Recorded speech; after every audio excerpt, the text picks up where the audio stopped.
ইফতারির আগে কিছুক্ষণ তাসবিহ পড়ে সুবহানাল্লাহ, আলহামদুলিল্লাহ, আল্লাহু আকবার, লা ইলাহা ইল্লাল্লাহ, আস্তাগফিরুল্লাহ, সাল্লাল্লাহু আলাইহি ওয়াসাল্লাম, এই তাসবিহগুলো পড়ে পড়ে 100 বার করে পড়ে এরপরে দোয়া করবেন।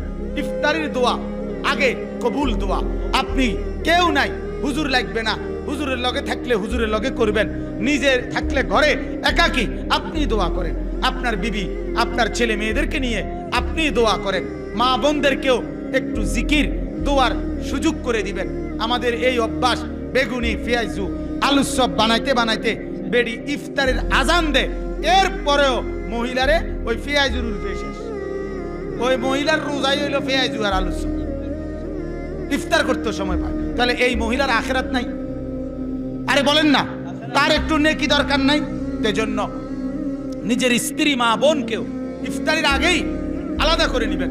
বলে না, যতটুকু হয়েছে হয়েছে, এভাবে মিলাই নিবেন যে আধা ঘন্টা আগে, 20 মিনিট আগে ঘরওয়ালারা বসে জিকির করে তাসবিহ পড়ে এরপরে দোয়া করবেন।